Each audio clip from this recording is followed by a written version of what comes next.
Hello, everyone, and welcome back to the Red Path. I am joined today by Michael of Team Red Path, who recently went 6-0 at the Cascade Clash. That was the event, right, Michael? Yep.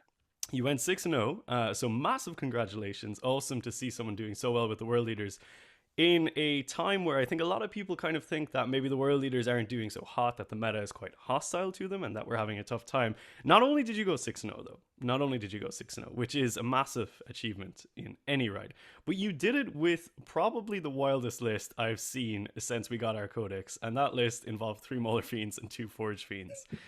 Dude, it's Yeah. wonderful to have you on. Have you come down from the high of doing that well at an event yet? It's still kind of a bit like adrenaline. Like when I think back on it, I'm like, oh my god, I did do that. Yeah, that's it must be a rush. And not only did you do it, but you did it in style, man. So like it's just so Yeah. cool to see. I'm sure loads of people are like really eager to hear about the games, about the lists, about how your thought process was, how you managed to take it all to victory. So why don't we crack into it, and why don't you run me through the how you were feeling about going into this event, and then the list that you brought, and maybe how you thought you were going to do with it. Right.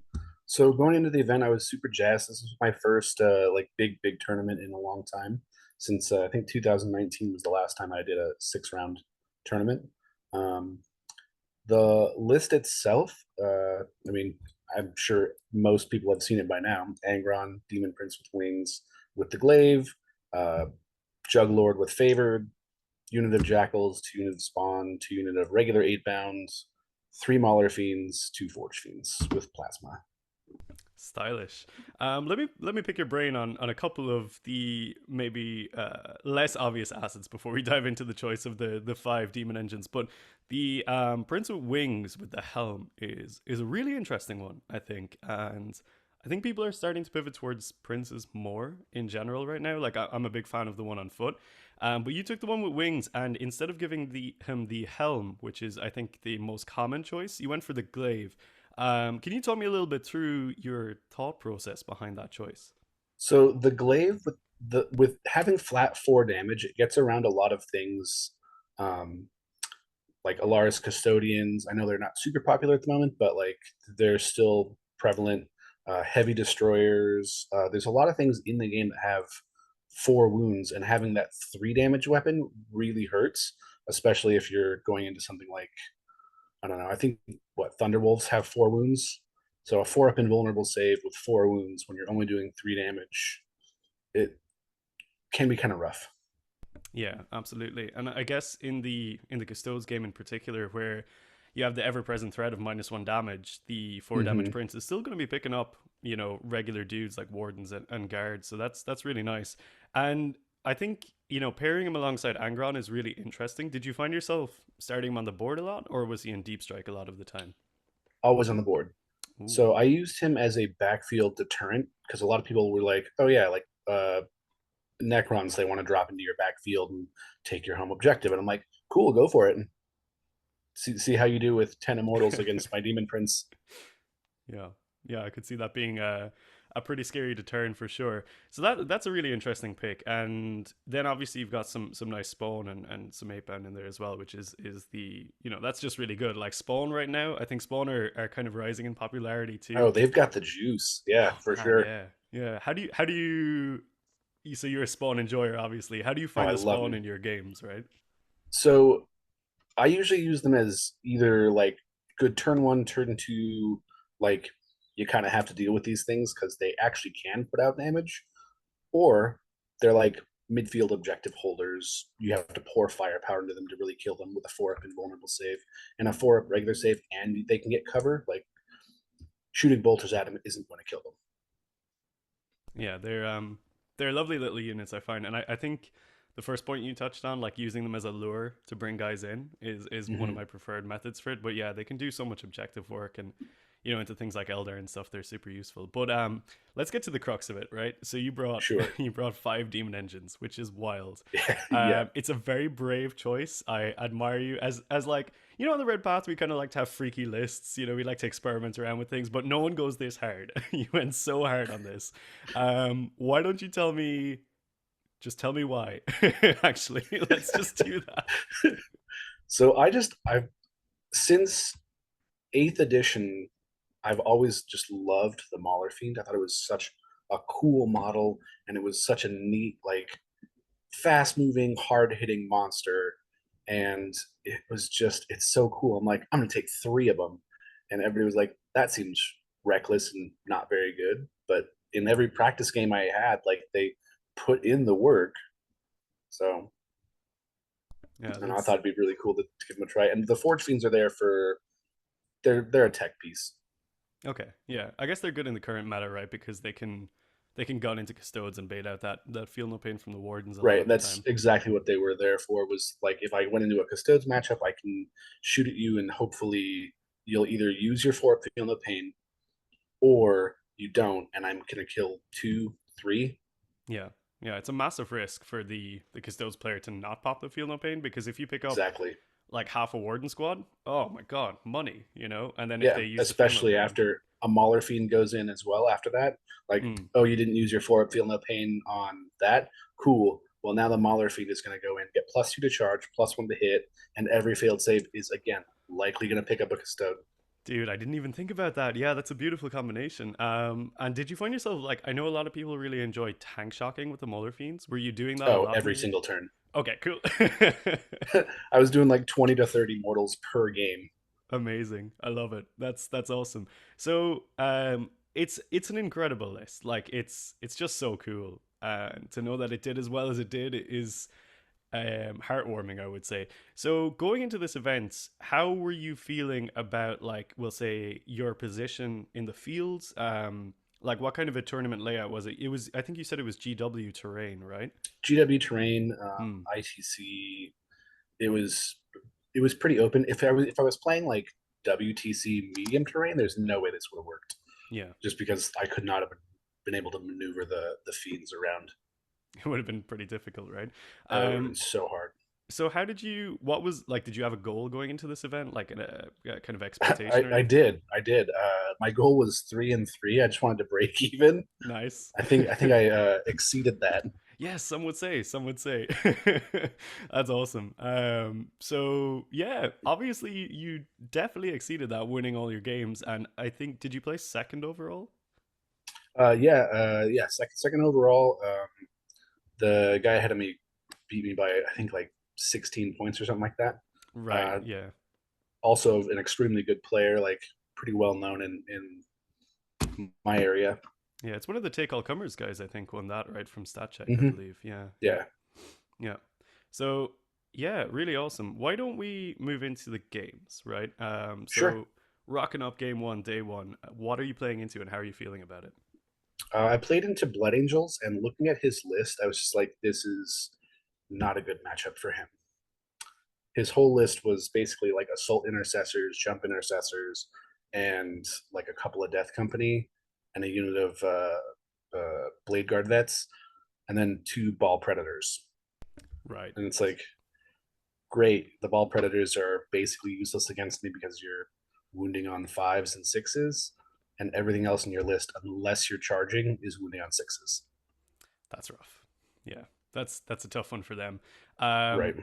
So this game, how did it play out? Was there any key deciding moments, or was it kind of just a bit of a slam fest? I know it was an absolute slam fest. He got first turn. He moved up. He moved a little too close, and I was able to touch both sides of the Blade Guard Vet Squad. One side with Angron, and one side with a unit of Spawn, Beautiful. forcing him to put half of his attacks into the Spawn. He had a Judiciar in that Fight unit, first so guy, it right? had fight first. So I was like, all right, well, I have to hit it with two units because otherwise it could maybe kill Angron. Yeah. But yeah, it, that was pretty much the tipping point. Was like turn one, just bad matchup for him. That's a really tough match for the Blood Angels. Like not being able to break a pretty crucial strength toughness point there into so many demon engines, and Hmm. obviously the Primarch is gotta be pretty rough. So how did that Right. game finish up? Do you remember the score? I can pull it up real quick. I've got it here.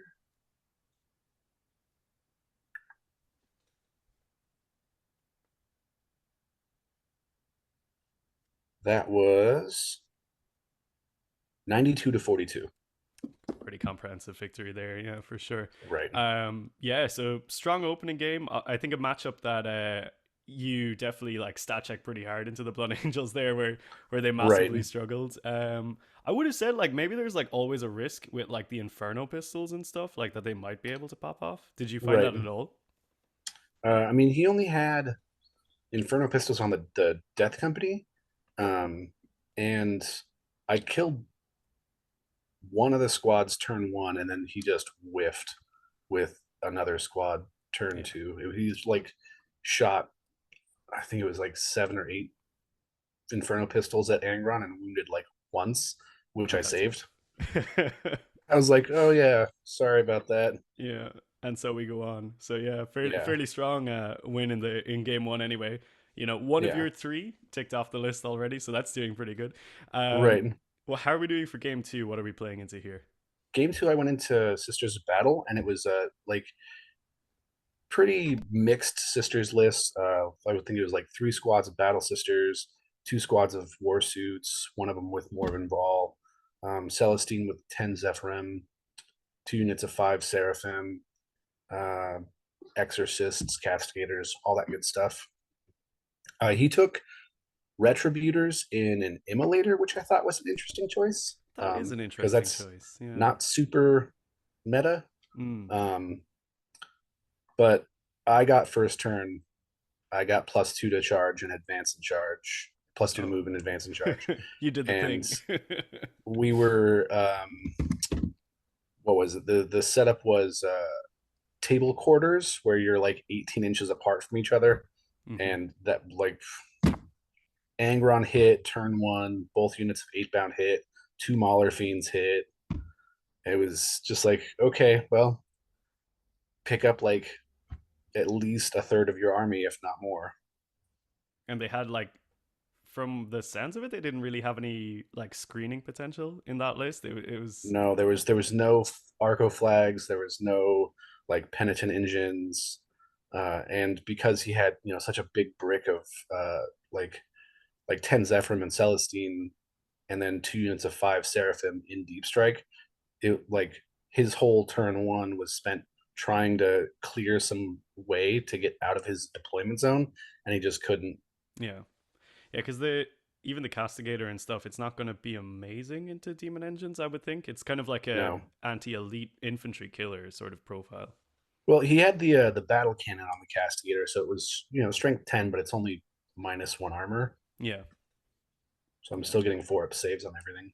yeah. That's a pretty pretty strong push in turn one. Yeah. It can happen with the world eaters, right? Especially on Right. search and destroy. Yeah, Yeah.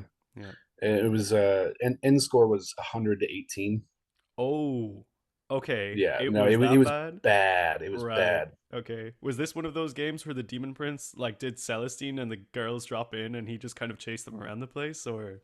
Oh no, they dropped in, made the charge. He tanked everything, dropped him to like 4 wounds, and because I had sustained hits up in the clapback, he killed like 8 of them. Oh, dude, what a beast! Like literally was just like, all right, well, here's like, oh yeah, because the Zephyrim squad was his like chosen target, so he was rerolling failed rolls to hit and Yeah. wound, and I was just like, okay, well, I'm hitting you on twos, rerolling. There's like 6 sustained in there. Cool, pick up like almost the whole squad. That's pretty funny. I like that. Interesting one. I think it's like a pretty cool play if they have like a obviously like a potent deep strike unit that you Mm-hmm. anticipate being in your deployment zone. It's like a natural target for his like oaths to Khorne, right? Right, Yeah, that's pretty cool. So a really comprehensive victory in game two, which right. is awesome. You must have been feeling pretty good after that, I guess. Oh yeah, no, I was pretty hyped up after that. But going Mm, into game three, I was like, okay, here's my first loss of the weekend. Game okay. three was Meta Necrons, Ooh, Hypercrypt or Canoptic Crypt? Hypercrypt, Oh, that must have been really tough for this which is list. a very hard matchup for us. Mm, He didn't have like big blocks of warriors or anything like that. He had 2 big blobs of destroyers, 3 individual heavy destroyers, Nightbringer, Void Dragon, 2 units of 3 wraiths, 2 units of 3 scarab swarms. and then like death marks and things like that.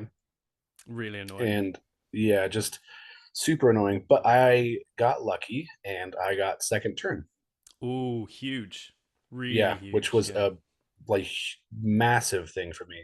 Yeah. So I scouted forward with the eight bound, uh, basically threw them to fodder to go into the wraiths and the scarabs. And then we were also playing, was it kill one, kill more, hold more? Okay. Which kind of works in your Um, favor here, right? exactly, Yeah, because yeah. I have so few models on the field and so few Yeah. units. It didn't really give him the option to actually kill more a lot of the time. I Yeah. think there was one turn where he got kill more, where he like killed all the eight bound and all of the spawn. Yeah. I also was unaware that the Void Dragon had anti vehicle two up, Oh no.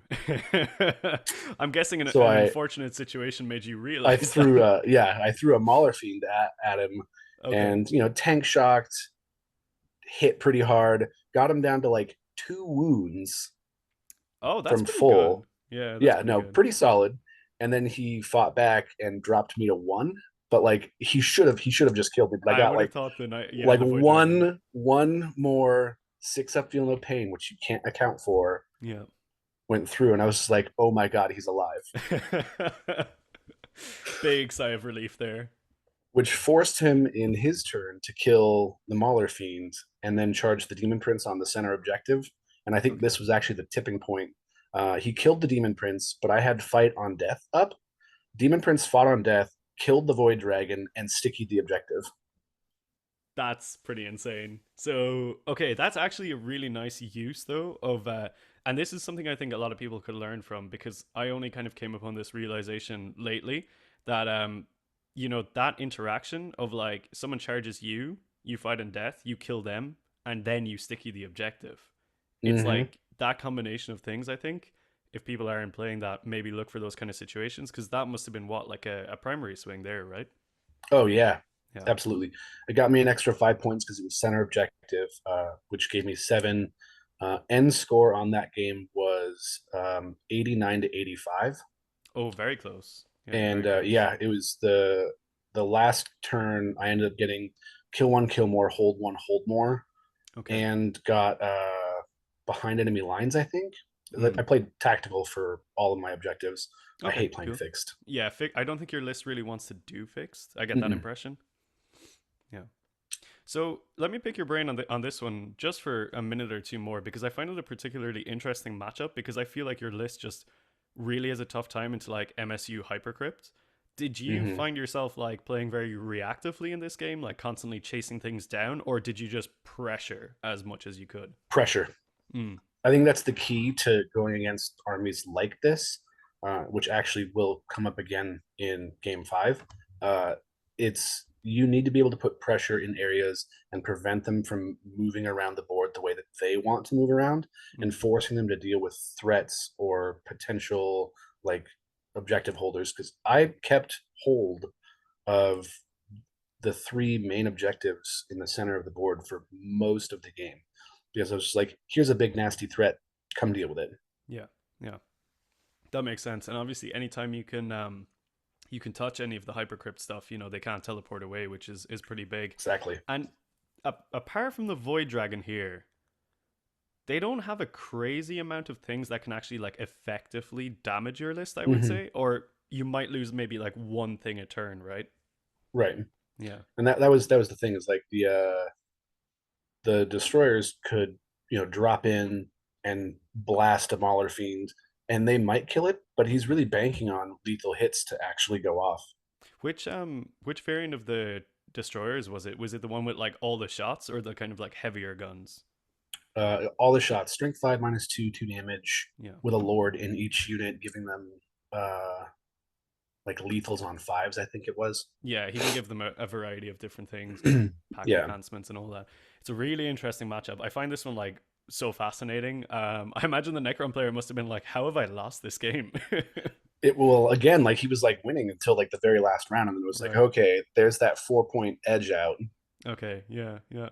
And in this game, your Juggerlord was he like how did you play the Juggerlord in general? Was it like starting from He was reserve? always in reserve. Right, right. Okay. Yeah. He's such a good tool to like come in turn 3, like in your opponent's backfield, just to cause havoc. Because like he's not particularly threatening by himself, Mm, but like if you get behind enemy lines or deploy or things like that, he's a incredible tool piece for it, yeah. and he can fight still. Like he still hits pretty hard. Oh yeah, totally. Yeah. Yeah, I mean like if you're talking about like harassing the enemy's backfield objective, like whatever, Hmm. five sisters, five X, Y, or Z, put in whatever, like he has a decent chance of Right. like if not getting them in one go, he'll get it over 2 turns, you know? Hmm. Yeah.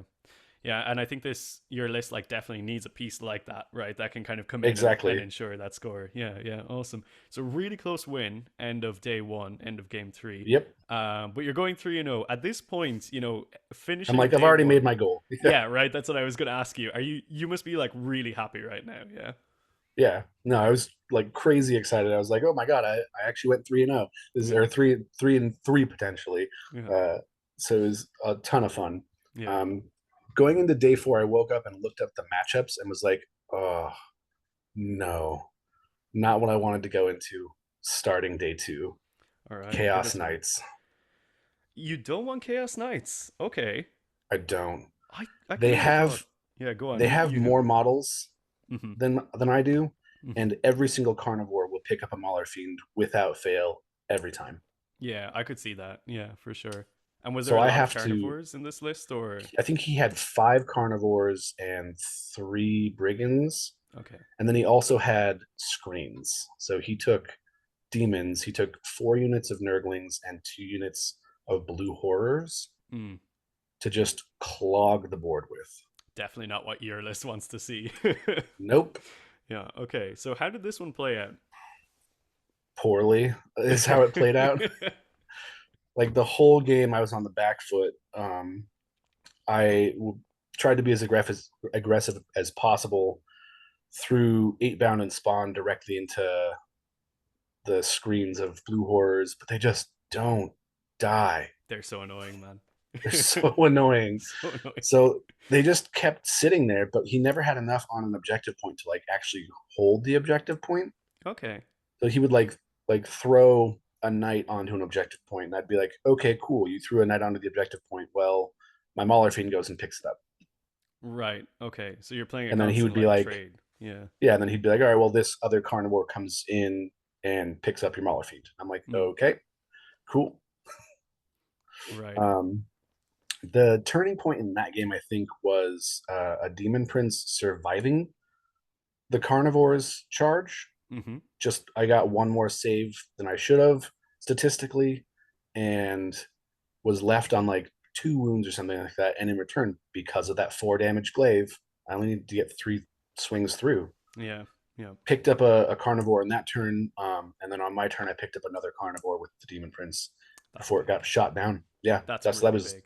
huge trade right there. Massive. Um, Yeah. and then the final score was 62-61. Oh wow. Okay. It was that close. 1 point swing.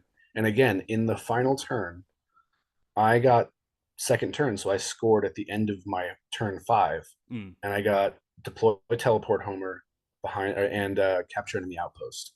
okay. And he had moved off of his home objective, so Big Ron went and captured enemy outpost and deployed teleport homers. What a dude for it, man.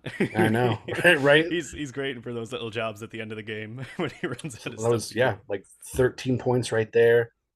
Plus I had 3 holds, so it was like 15. That turn was like a 28 point turn.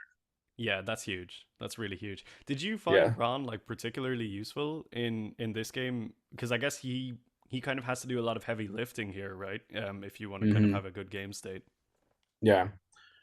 He was useful, but I held him in like back in my own field for like 2, maybe 3 turns, Okay. forcing my opponent to deal with the Mauler Fiends first and the Forge Fiends. I actually pushed the Forge Fiends up a little bit further this time around Mm-hmm. to like give him kind of a juicier target to go with. Yeah. Um, but he also like underestimated how tanky and how durable they are. he put two brigands into one Forge Fiend, but he didn't get within Melter range. So Okay. the Forge Fiend was just kind of like, cool, I made one more save than I was supposed to, and I'm still not bracketed. And Mm. then in return, I bracket your knight. Yeah. And were the Forge Fiends like how were they in this game? Because I'm guessing like a War Dog isn't their ideal kind of profile that they want to be shooting into. War Dogs are fine. Okay. Um, I'm wounding on fours, which isn't ideal. I want to be wounding on threes and twos, but wounding on fours is fine, especially if I can just get one through. It allows that Mauler Fiend that +2 charge and +1 to hit. Of course, So yeah. that's really where it came. It was the 1-2 punch that really did it. Mm. Like you can't just throw a Mauler Fiend at something and expect it to do well. You have to have synergy, which is why using Tank Shock is like your bread and butter in this list. Of course, yeah. Yeah, because you could get like, Tank Shock one Mortal Fiend, shoot two other targets with both the Forge Fiends, and then Mm, everyone's benefiting from it, right? Did you find exactly. yourself kind of forced in, not necessarily forced, but were you playing a sort of a castle mode with the Forge Fiends next to Angron to get the full hit rerolls a lot of the time, or was that Actually, I never even thought about using okay? Cool. That answers that question. I actually forgot that he could even do that in the shooting phase. So I was like, oh right. I think Goonhammer wrote like a article about this tournament, and they did a little write up on my list, and they put in a couple things that I was like, oh yeah, I could have done that. Listen, you don't even need all the rules in our book to do good, apparently. So, Right? Yeah, I guess. Yeah, I forgot the Demon Prince also battle shocks at the beginning of the fight phase. oh, listen, Like man, we all not forget that not one. once. Yeah. Well, in game 6, it actually would have come in handy. I'll get to that in a minute. Cool. Why don't we? So after a really, really close game, I imagine quite a stressful, intense game as well at this Oh point. yeah, no, I walked away from that like just pumped full of adrenaline, and Yeah. like my gut was in knots. Had to run to the bathroom. I was like, oh goodness. Wonderful. So you're going into game five and you're 4-0. At this point, you know you're going to be like playing into some tough opposition, regardless of the Yes, army, right? So what have we correct. got in front of us? Grey Knights. Okay, so the other hypercrypt. Yep, Lovely. yep. And I see the matchup, and I immediately go on like my other like Discord group, and I'm like, what do I do against Grey Knights? I have no idea what they do. I don't know anything about them, et cetera, et cetera. And nobody else knew what they were. But I talked with another friend of mine who knew about Grey Knights. He's like, all right, watch out for like these like 6 things. And I was like, okay, okay. Yeah, his list was really cool. I mean, Castle and Crow with purifiers in a Land Raider Redeemer, Okay, which I nice. thought Yeah. was real cool to see. Yeah, the Redeemers are Uh, really kind of creeping into popularity now. Even as yeah, just like they're a they're good. yeah, they're really good. Yeah, I mean, I think there's a lot of Blood Angel players running them now as well, and Mm-hmm. yeah, definitely. I think people are looking at them again. They maybe suit the meta as it stands a lot better. Yeah, They're really great for Necrons. If you drop in near them, they're just like right. flame Oh yeah, on. Overwatch, boom, Yeah, get exactly right. get rid of a whole squad of immortals right there. Yeah, but to be honest, a Redeemer doesn't have great targets into your list. I would say. Nope. Yeah. The best targets he had was 8 bound, and his one chance. So I in turn 1, he got first turn and moved closer to me. Again, lucky I got turn 2 against an army that wants to go up and down. 100%. Yeah. Um, he moved the Redeemer closer to like the midfield. I threw a unit of 8 bound over his way to bait out the Overwatch, which of course he did. Killed 2 of the 3 8 bound, which is fine. That's what they were there for. But then I moved Angron up to within like 6 inches of him. Angron charged, killed the Land Raider, and then like consolidated into the squad of purifiers. So they all got Okay. to attack, but like they're all swinging at strength 5, so they're wounding on 5s anyway. Yeah. And I was like, okay, you got like 2 wounds through, not a big deal. Um, And then they but can't like jump into the sky, right? right, Yeah. exactly. Yeah. That was the whole thing. Was like, I'm forcing you to not be able to like do what you want to do. And again, the whole game came down to pressure, And was there a lot just of a blind pressure. Was how was it in terms of like? I imagine there was probably some Dread Knights in this list as well. Oh As yeah, yeah, three Dread Knights with was it the Psy Cannon uh, one of the and side things anyway. Inferno. Yeah, So yeah, it was a flamer and then like a bunch of shots on it. None of them had demon hammers or anything like that. And then he had three individual librarians.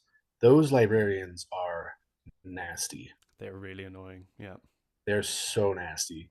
yeah. Oh yeah, I'm just gonna roll a d6, and if I don't roll a one, you're gonna take a bunch of mortal wounds. They're also What so is hard to that? like to lock down, you know, because they're Yeah. just like one tiny 40 mil base or 32 Hmm. or whatever. It's just like, yeah, good luck catching me and good luck screening me out because you can't. Right.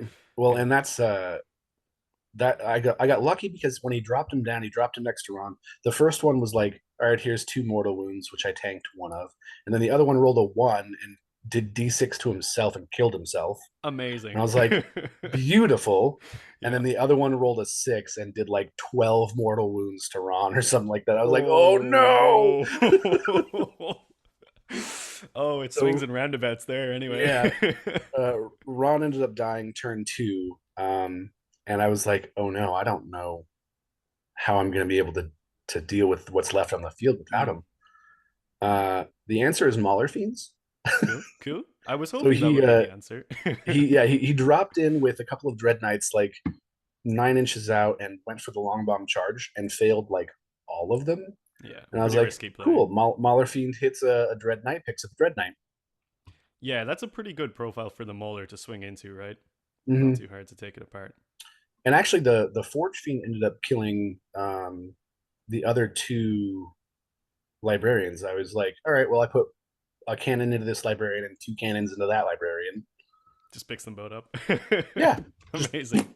I guess they're like, survivability wise, they're not going to be amazing, right? You just need like one or two wounds to go through, and then they actually, disappear. what happens? The I killed one of them, and then the other one was left on two wounds, and he like deep struck it again somewhere else. But when he went off, he rolled another one with no CP to re-roll, and was like, okay, well, I guess he kills himself. That's, I mean, what more could you ask for?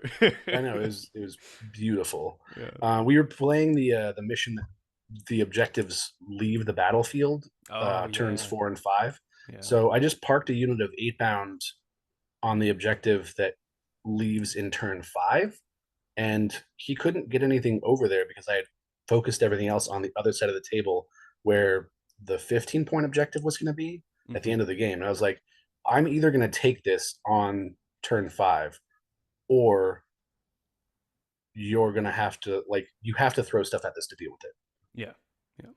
So that's actually like a really clever play, I think. Like castling so hard around that super important 15 victory point objective. Mhm. Because he again doesn't like kind of like the hypercrypt doesn't have incredible damage profiles into your army. So if you Right, castle that hard, you sort of like force his repositioning into a specific area that you can deal with, right. which is going to be tough for him to deal with, right? So it's almost like playing into your hands through your positioning in the game.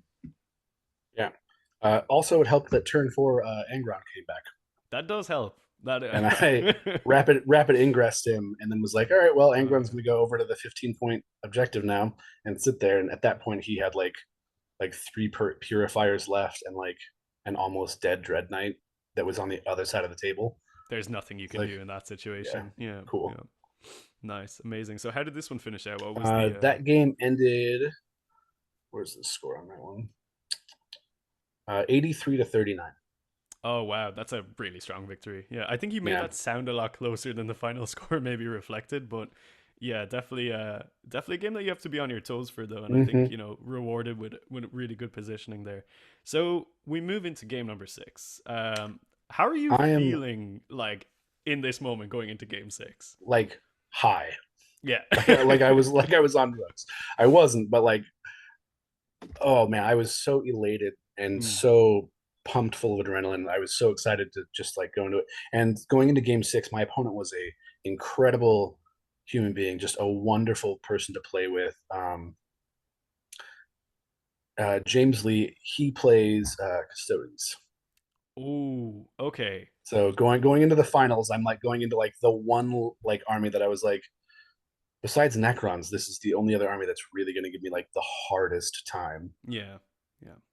And But of you kind course, of have it's a like you've got the Forge Fiends, you've got the right hmm damage hmm profiles. I think as World Leader lists go, it doesn't have the worst time into Custodes, but it's still a really right. tough match, and you know your opponent's also 5-0, right? So it's Yep. gonna be Yeah, tough. So it's gonna be yeah, it's gonna be a slugfest. okay. Yeah, his list was pretty standard. Custodes, Trajan, 3 units of 5 wardens, couple unit of guard, and 2 Alaris custodians. Like Um, 2 units or just two no, like models?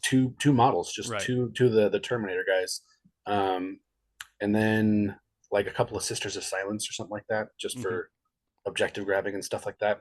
At least no And Theridius tanks though, because that could have yeah, been yeah, pretty no, bad. that was what I was hoping for. I was like, oh, I Yeah, hope it's all infantry, yeah. and it was. Yeah. So going into this game, I was like, all right, I've already done better than I thought.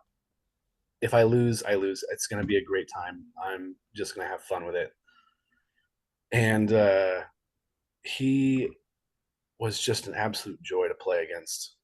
I can't stop singing his praises. But the game itself, again, I got second turn, so I got to score in the 5th round at the end of the round, which again was like the deciding factor. Like going second for my list is exactly what I want. The first turn play is fine, but I don't have enough, 8 bound or like invocatus to throw my whole army at an opponent in turn one. Mm. I can get a good portion of it in, but not all of it. And against Custodes, you don't really want to do that. No, definitely not. So he deployed pretty conservatively, um, and kept most of his units back, which allowed me to take the center objectives pretty handily. I got advanced charge +2 move and a unit of 8 bound, picked up with a lot of luck, picked up a unit of custodian guard because he just had 4 of them Very nice. Yeah. in turn one, and I used my CP to activate the blessings again and get that feel no pain, Sweet. which was a massive buff for me. I was like, I don't know if I can kill something in turn one to get this, but took a gamble and it worked. And then from then on, it like literally was just back and forth. All right, well, you picked up my 8 bound. All right, you picked up my spawn. Um, throw a Mauler fiend at you. Shoot some Forge fiends at you. I think the pivotal point was I had a Forge fiend on an objective that was in continued fight with a unit of custodian guard, and was picking up, like 1 or 2 a turn, but like wasn't killing the squad. But he stayed there and stuck around long enough for a unit of 8 bound to wrap around the back, kill the Sisters of Silence that were there, and kill the last remaining custodian guard.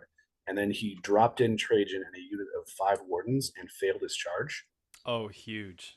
That's really And they big. were just sitting out in the open, direct line of sight to a Forge Fiend. And I was like, I'm going to shoot at them. Do you want to use your Feel No Pain? And he was like, no, it's fine. And I was like, It was not okay. fine. It was not fine. Ended up killing 3 out of the 5 wardens with Nice. the Forge Fiend. And then when he got into combat, he hit the 8 bound, which I had used to screen out so that he couldn't hit the Mauler Fiend, so I could keep the objective under my control. Mm. And then he just ended up whiffing with the squad. And the champion picked up the last 2 wardens, and it was just Trajan left. What a dude. It was, yeah, an incredible game. End score on that one was 89-85. Oh wow, super close. But I mean, you would expect that in that kind of a Custodes game. Yeah, Right. that's Uh, awesome. Yeah. Another cool little thing, the Alaris Custodians came into the backfield, made a 9-inch charge into the Demon Prince, didn't kill it. Oh, nice. Demon Prince swung back, killed only one. I just needed him to fail one more save. Yeah, it's a bit Just, unlucky. Yeah. yeah. Um, but what happened was the Jackals that were on my backfield objective wrapped the custodian, like the Alaris Custodian, and killed him in combat because I had lethal hits up. Let's go, dude. The lead pipes and the crowbars. Dude, I know. I was like, oh my goodness, what just happened? Amazing. I love that. Oh, but lethal hits though, for them in particular, is gonna be super good, right? Right. Yeah, yeah. That's that must have been quite funny. Yeah. Well, what had happened was I used I had charged with something else and then used the stratagem to re-roll the blood dice again and was like, oh hey, the jackals are in combat. I should give them lethal hits. Nice. Nice. Amazing. I imagine you were doing a whole bunch of tank shocking in this game in particular, right? Because that's Every going to single time a be, Mauler Fiend charged. yeah, that In makes fact, sense. I don't ever get to use the -1 damage strat because I tank shock so often. I guess That's your the list, downside like, to the list. is it a massive downside, do you think? Does the list really need that -1 damage It's strat? not a massive downside, but it does come in handy, especially when going against like damage to Custodes. Of Cutting their course, yeah. damage to -1 is a huge thing. It's very big. Yeah, very big. And did you have any like particularly interesting moments where the Forge Fiend shot into a unit and they failed their battle shock test, or did that just not really come up? No, not really. Like they never failed a battle shock going into that. Um, and even if they had it, it wouldn't have really mattered too much. Right. Yeah. I guess like sometimes if you line that up well and they kind of fail it, they can't do any of those nice defensive strats or fight first and stuff like that. But yeah, it's obviously Right, Custodes leadership, right? I mean, it's right. gonna be a tough one to crack. Still though, really close game, and by the sounds of it, a lovely opponent too, right? Yeah, I do wish that the Forge Fiend's battle shock trigger could be triggered outside of our own shooting phase. Um, Okay. because that would be some pretty tasty play. Yeah. Like in the game against the Grey Knights player, it was like, all right, well, unit of Grey Knights runs up and goes to cleanse the middle board. Forge Fiend had line of sight. Can't cleanse if you're battle shocked. Yeah, that would be super good. Yeah. That's an interesting one. I never even thought of that. But yeah, that'd be super useful actually. Yeah, just being able to negate Right. stuff like that. Awesome. So you finish out Cascade and you're 6-0. Which is pretty amazing. How are you feeling at the end of all this? Uh, I couldn't stop talking to my friend about it for the entire trip back. So I was with a buddy of mine, Matt Bombard. I think he came in ninth place in this with a Adeptus Sororitas list. I think he went 5-1. But he and I, the entire trip back home, were just like yammering on about how like incredible like each of us did and blah blah blah. For two, I've told everybody, Yeah. people that like don't even know what Warhammer is. I'm like, oh yeah, well, I went 6-0. Yeah.